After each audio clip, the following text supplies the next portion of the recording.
Apparently I'm not allowed to go up. Never mind, I can go back through there.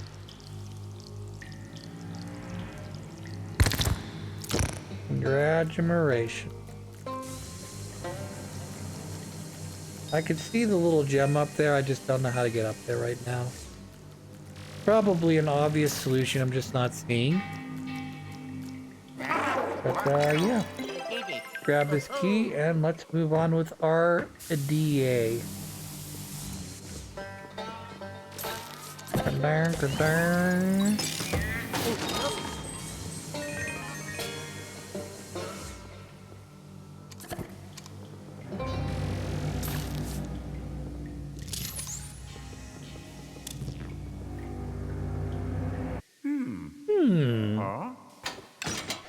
I've turned a door key and unlocked a door. Oh no, they're ghosty ghosts. I got the one ghosty ghost. Need to slam him into the other one. Gotcha, gotcha. Just a little baby ghost. That's always good. Up, nope, gotta be there. Got you there. Got you, bitch.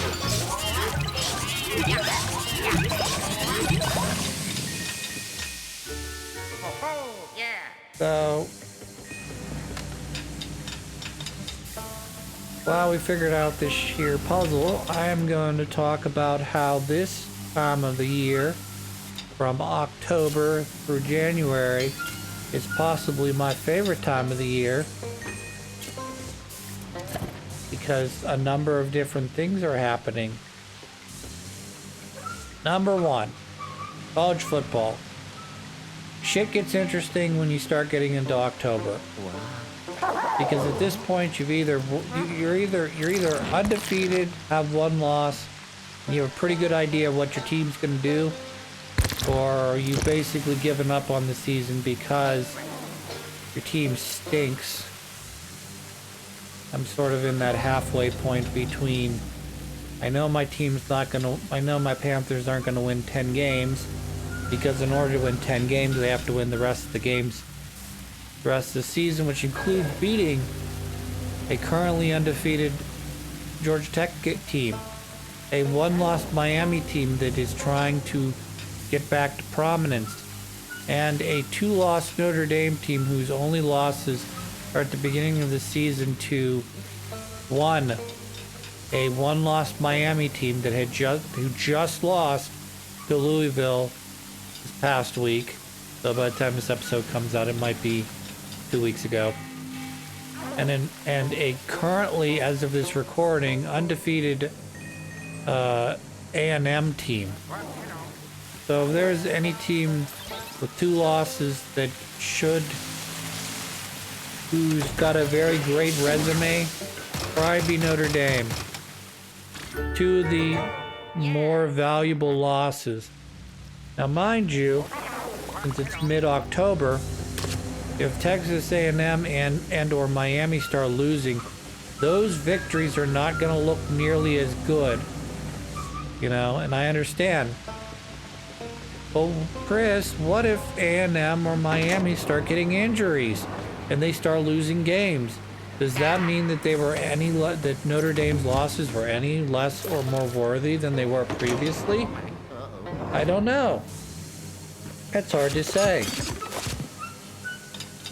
A lot of times we value wins and losses based on how well a team does. So for instance, my Panthers, they lost to West Virginia, a team that I will continue to say we probably should have beaten, but made far too many mistakes. So you have to say, well, yes, at the end of the day, West Virginia did win that game. Because they did, and officially they chalked up a win, whereas Panthers chalked up an L. Should that have happened if they had had a good, a more consistent quarterback? Probably not. But that's okay, because that's what happened in college football. Sometimes you learn and you grow, okay? And unlike the NFL, where you can lose, you can lose your first 4 games, switch quarterbacks, win, what would that be? Let's say 8 out of the next 11 games or 12 games and make the playoffs. Yeah, college football doesn't work that way. College football works insofar as there are many teams, 130 some, and there's only so many playoff spots. Can you make a bowl game? Can you have a successful season without going to the playoffs? Yes. However, I'm not 100% sure that at the end of the season we're going to be looking so fondly. It's going to be one of those seasons where I think even if the Panthers... Okay, let's first eliminate some things. First of all, if the Panthers win the rest of their games, with the exception of Georgia Tech and Miami and Notre Dame, they're going to finish the season 7-5, which is not going to look great. And I understand, like I said, the Louisville game they probably could have won. They probably could have won, definitely won the West Virginia game. Again, we're talking about the past. There's not really much they can do. You had a quarterback who just kind of threw the games away. And I don't think anyone really cares. So even if the Panthers were to win 10 games, I still imagine they probably might be on the outside looking in. Or they'll be one of the last teams to get into the playoffs. I know it's a large ask, particularly insofar as at that point you've beaten an undefeated Georgia team or one-loss Georgia team. You've beaten a one-loss Miami team and a two-loss Notre Dame team, again, whose losses are to some of the best competition so far this year. I hear that. But hear me out, okay? When I say this, okay? The Pitt can win one of those 3 games and not lose to, say, NC State or any of the other. I think they play Stanford as well.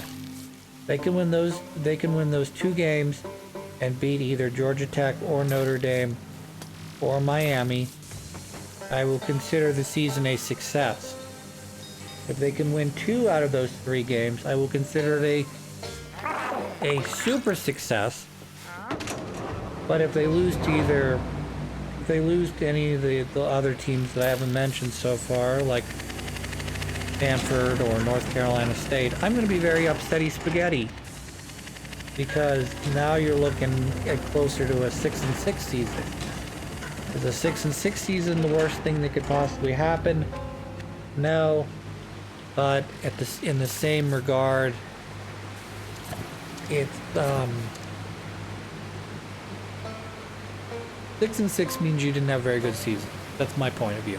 Okay, if you get below 6-6, I understand that's even worse. That's you're treading in bad territory at that point. I don't know. That's one of those things, though. I mean, like, if you were to take, say you took Notre Dame's schedule, okay, and you played the Pitt instead, okay? So I'm not sure how well Pitt's going to do against Miami. We'll say they lost that. We'll say they lost to A&M, okay? But then they play Stanford, which I think we also play. Should win that game. You play Navy. They haven't played them yet. Who's also undefeated. Navy is undefeated right now, I believe. Probably beat them. Boise State would probably be a game that Pitt would shit the bed on. Hard to say, though. I don't know. I want my Panthers to be better than they actually are. Like, I understand everybody wants to be the Ohio State in the room. The team that wins 11 games every season and competes for national titles on a year-in, year-out basis. But I would settle right now for, like, a series of 10-2 seasons. Where you win 10 games, you lose to, like, Ohio State. Like Penn State is basically what I'm trying to say. You lose to, like, really great great teams, but you beat everybody else because you're really dominant. You do that for like a decade. Now I understand Penn State fans are not happy because they're always looking to next season or this season or whatever. This is going to be the season we win 11 games. This is going to be the season we win 12 games. This is the season we're going to win national title. And they always fall short of that. And I don't know really what to say about that. Hey, what are you doing, Mr. Ghost? Get out of here. He's laughing at me. He's getting rid of he's closing the gate that wasn't apparently, excuse me, previously was siphoning water.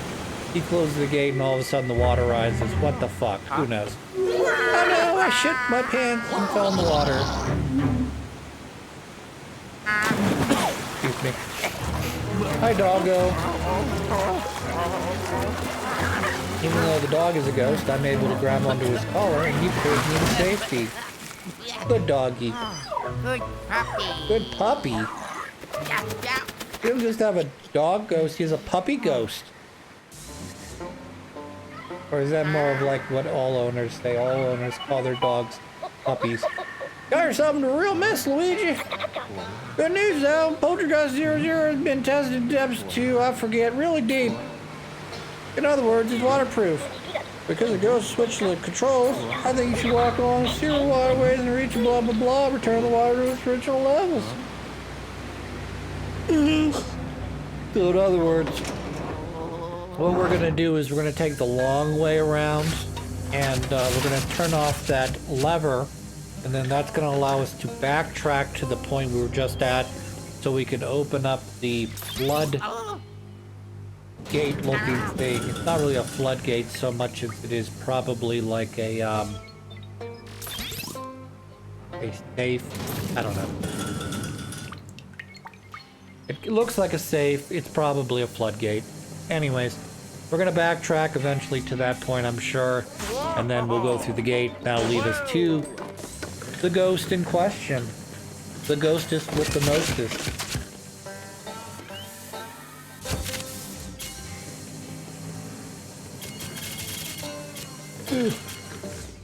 What's your favorite, I don't know, obvious puzzle? I gotta turn this coffee into coffee bean.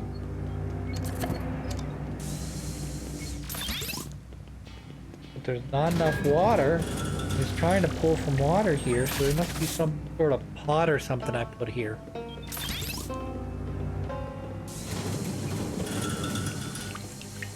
I'll have to come back and figure this out later, I suppose. I ain't too smart.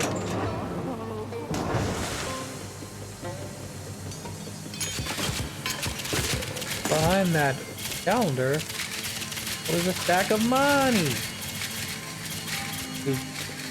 Who'd have thunk it, right? More money in the drawer. Sometimes I wonder, are ghosts in Luigi Mansion games, are they like dragons where they hoard gold or something? I'm gonna use my poltergust to move myself around by either pushing or pulling myself along. And apparently we're gonna use Luigi. He's gonna go over here, and then we're gonna, I don't know if that's flashable or not, we'll see.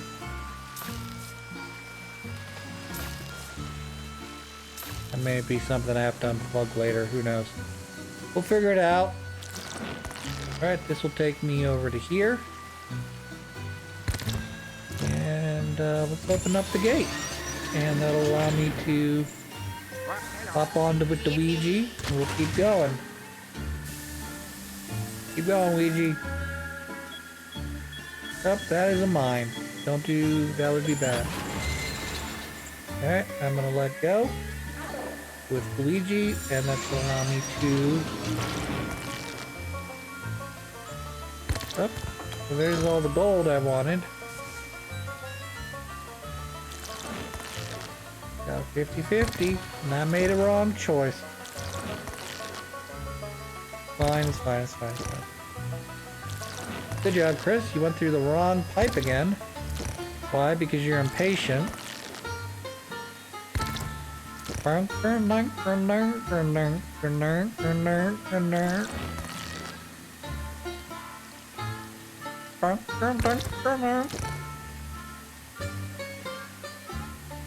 already went through there.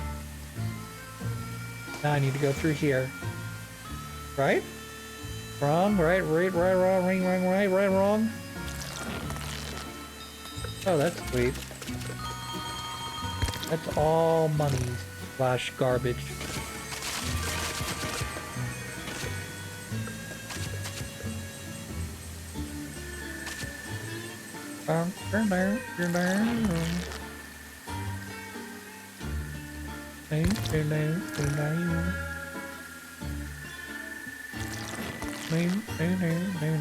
They're gonna drop me off top. Yep. Grab up some of these leaves. Alright, well that's not movable, so we'll just open it up.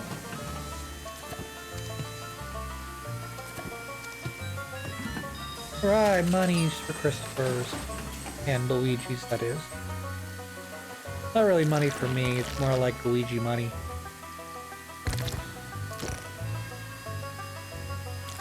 Well, I'm gonna have to check something tomorrow morning. I just realized I forgot to do. I wasn't thinking about it until just this exact second.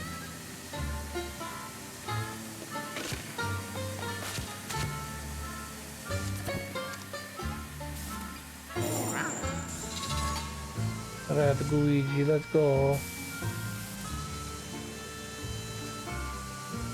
Something I need to do down here, clearly. I'm trying to stay away from this mine. Not doing a very good job of it, am I?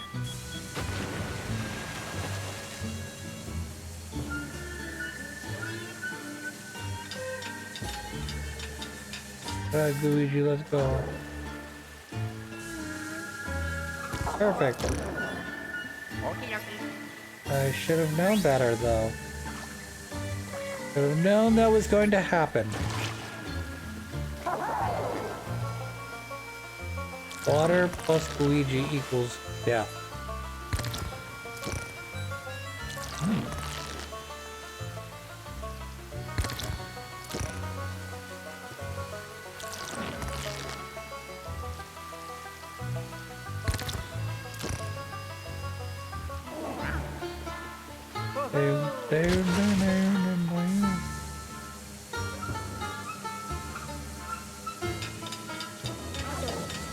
Good enough.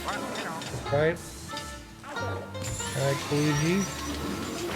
I did notice there's a bit of a current going though. Oh, those are big metal spikes, that's good. So I'm gonna have to get Luigi moving here. I mean, not that I can't use Luigi to push myself back, but like, I'm going to attempt to not have to push him back. Let's go through there.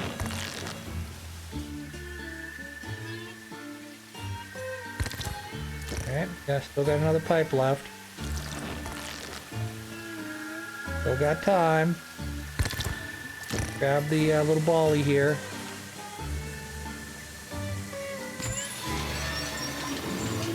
I was about a second or two early on that one.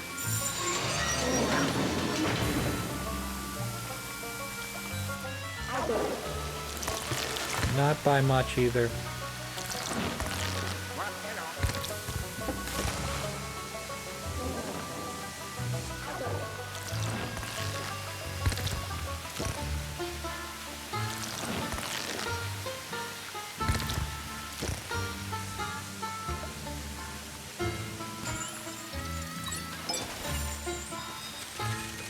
There's money.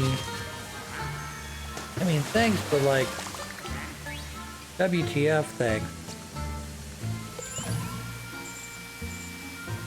Yeah, hold on to that, Luigi, that'll be good. Alright, switch over to the Luigi.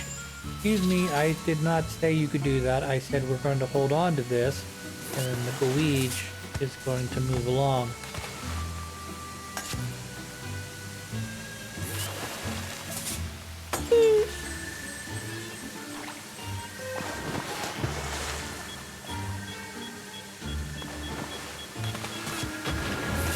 Wow, I did not actually anticipate that that was going to happen, as I was nowhere near it. Curious though. I'm gonna have to go over here because apparently Luigi melted. I was not paying attention.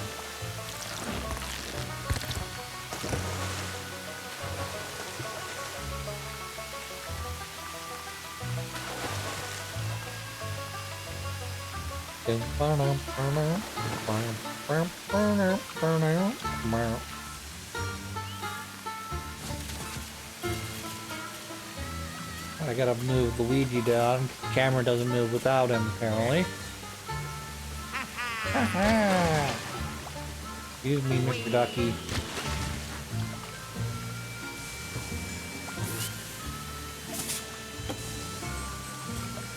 Good job, Luigi. You're just kind of hanging out there and turning the money I'm shooting at you into profit.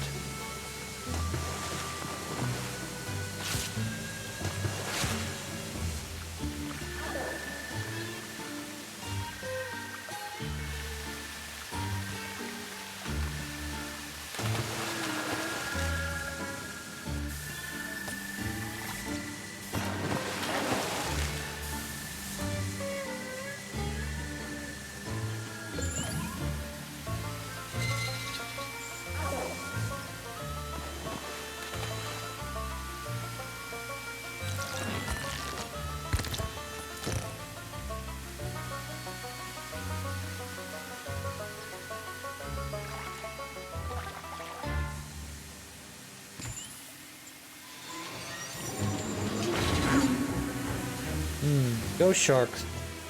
The most dangerous type of shark.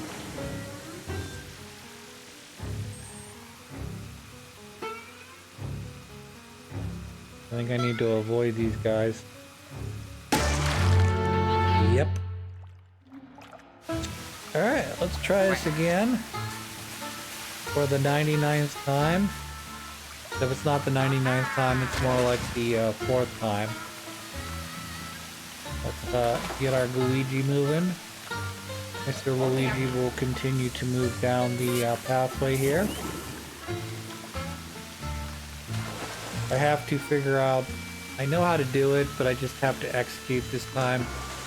How to evade the shark ghosts that are coming is essentially luring them to the far side of this map.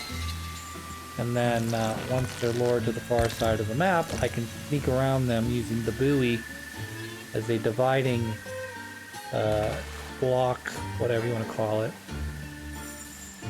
First, I need to get Luigi moving so that I can lure them hopefully to this side. Okay, yep, that's the plan. Have them come this way. And then when they get towards the buoy, I'm gonna sneak around them. Just like this. How that works? Use the buoy. We sneak around them, and let's get out of here. Because they're still on their way. So that was actually very close. That was unnecessarily close. Alright, come on Luigi, let's get down here and we're gonna solve the puzzles. But first, treasure! Everyone loves a good treasure.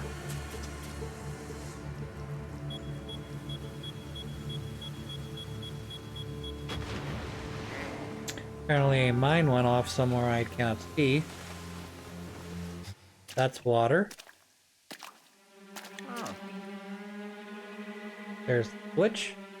You know, the one that we looked at through the window a minute ago.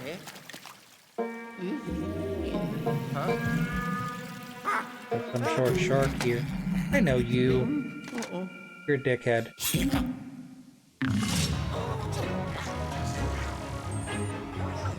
Grabbed up my Luigi for some reason? I don't know.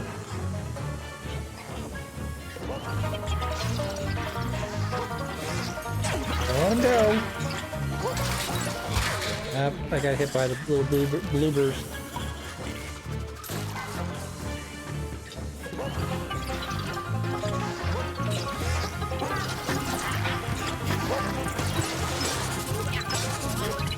Alright, looks like there's still someone else out there somewhere.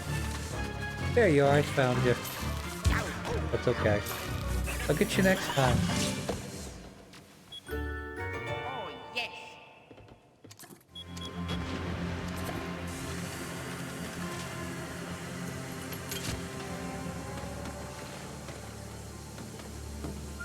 Alright, I'm gonna have to get Luigi over this water by basically doing either send him into the water or getting him back into my little tube. One or the other. Just basically need to take him in from the left side to the right side.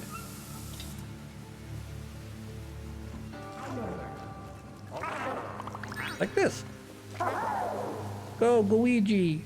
Solve the puzzle for me! Alright. Now. Good job. Send you this way.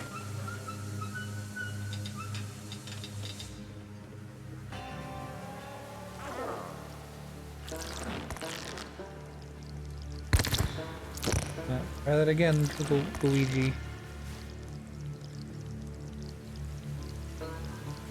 Oh. Well, that's fine and dandy, but you ended up in the wrong spot. Alright, let's try this again. Except I'm going to adjust the right valve. Why do these mines keep going off?